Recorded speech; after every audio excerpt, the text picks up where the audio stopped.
Hello, beings of light. Today's story is about an American named Rick R., and it is so astonishing that we will go straight to the account. I worked for the Georgia Department of Corrections in 1982 as a correctional officer. I worked on a constant 7-day shift rotation, and that week I was on the 12 a.m. to 8 a.m. shift. It was a cold December morning when I punched my time card and headed home. I was looking forward to this morning because I had planned a hunting trip on the 98-acre farm that bordered the Chattahoochee River, where my family and I lived. I arrived home and gathered my gear, trying to get an early start.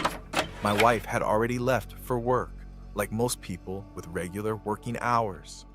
I usually called her when I went hunting, but in a hurry that morning, I didn't. I had about a 2-mile hike to my tree stand and arrived there around 10:15 a.m. My stand was about 20 feet high, facing a thick patch of pines on one side and the river below, with huge boulders on the other side. I tied off my rifle to be pulled up after my climb and started my ascent. When I reached the top and positioned myself to pull up my rifle, without warning, I heard a snap. I would return to this site many times to reflect on my life. During a visit with a friend, I measured the distance from the top of the stand to the boulder I landed on, 80 feet. As I began my fall to the river below, I saw the river coming up fast. I knew this was the end for me, and though it was just seconds before impact, it felt like slow motion. Many thoughts raced through my mind. My wife, my daughter, my family, and no one knows where I am. Would I ever be found? Then, darkness. I don't know how long this darkness lasted. Then something wonderful happened. I felt myself leaving my body. I was floating a few feet in the air above the river. I looked at my body with mixed feelings. It was bleeding from my mouth, nose, and ears, and I saw a trickle of blood underneath me on the boulder. While reflecting on the state of my body, I felt a pull and began to rise very fast. Traveling at high speed through the atmosphere, I looked back and could see Earth, such a beautiful sight, brilliantly lit. Looking ahead, I could see the planets. I thought, this can't be. Where is Jesus? I had never been told that something like this could or would happen when I died. The speed increased more and more. I saw other star systems and galaxies as I raced onward. I entered what seemed to be a tunnel, long and dark, but around me I saw streaks of light of every color in the spectrum. I saw a faint light growing brighter ahead. As I entered the light, I felt it all through my being.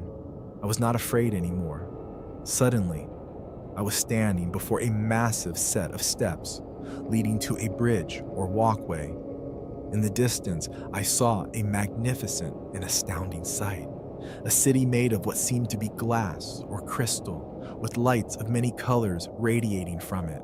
I had never seen such a sight. I began walking toward the city, dazed with disbelief.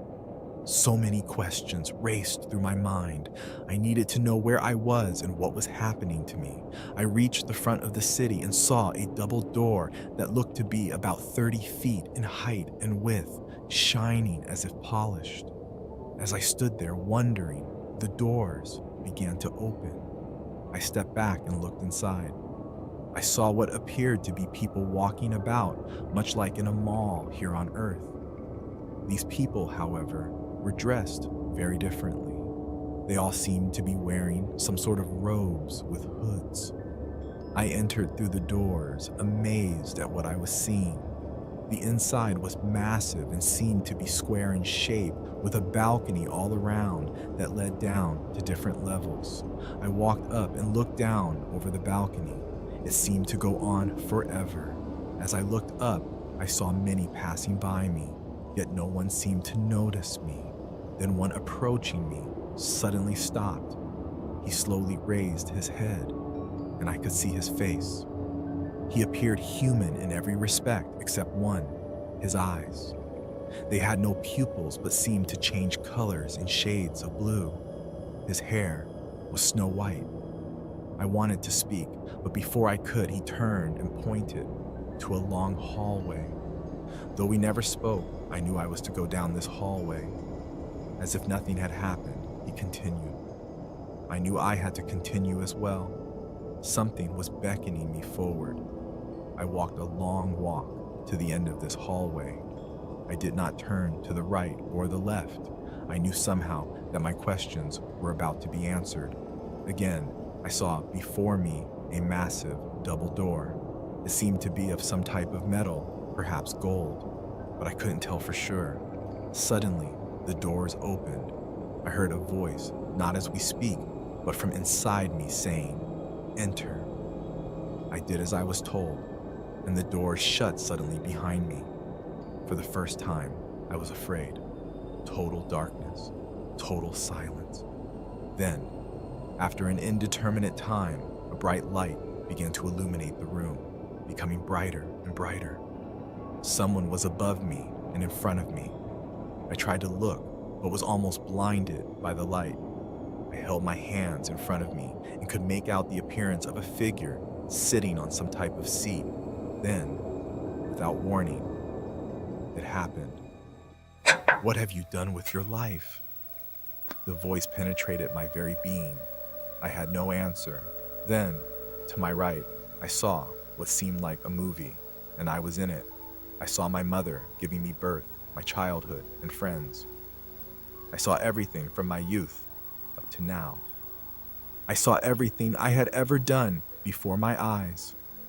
As my life played out before my eyes, I tried to think of the good things I had done. I was raised in church and had been very active in church functions. Yet, as I pondered this, I saw a man in his car that had run out of gas. I had stopped and given him a lift to a local store about a year ago. I had bought him some gas as he had no money and helped him get on his way. I thought, why am I seeing this? The voice was loud and clear. You took no thought to help this soul and asked nothing in return. These actions are the essence of good. I saw all the people I had hurt and was shown how my actions had set in motion the actions of others. I was stunned. I had never thought of my life having an effect on the actions of friends, family, and others I had met. I saw the results of all I had done. I was not pleased. I looked on until the events ended. Indeed, I had done so little with my life. I had been selfish and cruel in many ways. I was truly sorry I had done so little. Then again, loud and clear, I heard the voice speak again. You must return. I did not want to return. I was content to stay, even after the things I had seen and heard. I have so many questions. I replied, things I need to know. I don't understand. You must return and help others to change by changing your life. Physicians will want to perform surgery on you. Do not let this happen. If you do, you will never walk again. You will be visited by one who will bring you answers to the questions you have. When I call you, you will come again. You will recover from all that has happened if you do these things. Look and see what lies ahead. I turned and saw the earth in turmoil, wars and death, terrible sights, cities falling and new ones being built. I saw the United States in a volcano exploding, covering many cities in darkness. I looked on and saw the collapse of our government as we know it, people killing for food and water, horrible sights. I saw what seemed to be a giant explosion in the Earth's atmosphere, destroying much land. I looked on and saw a new type of people, younger and of a peaceful nature. Few cities were left, but these people seemed content. It is time for you to go, I heard again, but I wanted to see more. Then the doors opened, and I felt myself almost carried down the hallway. I passed through the doors of the city and felt myself being shot through the tunnel. Faster I went, unable to stop. I entered the Earth's atmosphere and saw the river below. I saw my body still lying there motionless. Then it was like a tremendous electric shock. I felt my body jump. I opened my eyes and saw the trees above and the skyline. Oh God, the pain. I was struggling for every breath, choking on my own blood. I managed to roll onto my stomach. The pain was unbearable. I looked at the sky and saw the sun was lower than I remembered. I looked at my watch. It was 5:30 p.m. My only thought was how I could get help. I noticed my rifle was not far from me, still attached to the rope I had tied around me. I began pulling it toward me. I managed to grab hold of the barrel and pulled it up to me. I fired a shot about every 10 minutes, hoping someone would come. It was getting late, and I knew I wouldn't make it much longer, so I began crawling on my stomach, pulling myself with the stock of my rifle. I managed to crawl up a trail that ran down to the river. I crawled and crawled. The pain was so great I passed out many times. Through thick brush and briar patches, I crawled. I wanted to give up. I was so tired and in so much pain. I knew, though, that I had to make it at least to where I could be found, or so I hoped. I looked out in front of me and saw the road I lived on through the trees. I could hear sounds in the distance. Yes, thank you, God, I thought. I finally found myself at the road and began a feeble cry for help. I was too exhausted, though, and just lay there in the road. My father-in-law was returning from work and found me lying in the road. "It's all right," I heard him say. "Help is on the way." That was the last I remembered until I saw the lights inside the emergency room. A doctor stood at my feet. "Can you feel this?" he said. "Feel what?" I asked. He had been sticking my feet and legs. I was paralyzed. "We cannot help you here, son," he said. "We are sending you by ambulance to a hospital that can handle your injuries." Whether from the pain or medication, I was out like a light. The next afternoon, I awoke to find two doctors standing at the foot of my hospital bed. They introduced themselves as my attending physicians and proceeded to explain to me that I must undergo surgery at once. The bones in my back that were broken were putting pressure on my spinal nerve, causing paralysis. Then I heard the warning I had heard before. Do not let them perform surgery, or you will never walk again. I understood completely, but knew they would not. I told them I must see my wife and daughter first. My wife arrived with my daughter shortly after the doctor's visit. I told her what they had said. She advised me to realize they were doing what was necessary to help me. I did not know how to tell her what I had experienced.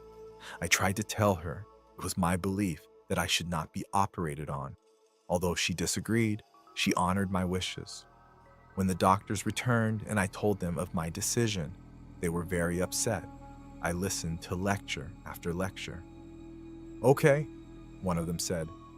"If you never want to walk again, that's up to you." Then they left. That night, I lay upon my bed and wept sorely. Was I insane? What was I doing? A light began to fill my room. "You will be well," I heard a voice say. Then it was gone. I composed myself and dozed off to sleep. Days turned into weeks, weeks into months. Then one morning, I felt a tingling in my feet. I was overcome with joy. I told the nurse I wanted to get up and walk. She stared at me and said, "We'll see." I knew I was healed, without a doubt. The nurse put a call into my doctor, and the next morning, he stopped by. "So, you think you can walk?" he said. "Yes," I replied. "Well, we will see." A few hours later, I was taken down to the physical therapy room. They carried me by bed down and raised me up to a vertical position. The nurse helped me in front of a set of parallel bars. I gripped the bars and placed my feet firmly on the floor. 1 step, 2 steps. My God, he's walking, the nurse said to the other. The next few days were hard. I took many trips to physical therapy and had numerous x rays done per my doctor's orders. My wife and family were all amazed. Yeah, I knew. I had been told the rest was true as well. My doctor was more amazed when he found no bones pressing on my spinal nerve. I use his quote: "This is not normal. It seems a higher power has done for you what we were going to try to correct with surgery." I have never seen anything like this before. Since that day, my life has changed, and I have been able to help others in ways I never dreamed of. I wanted to share this with all as it is what has led me onward in my quest for truth, peace, and light. What a wonderful story, isn't it? Without a doubt, Rick's account scores the highest on the Grayson scale. It is a complete NDE full of meanings.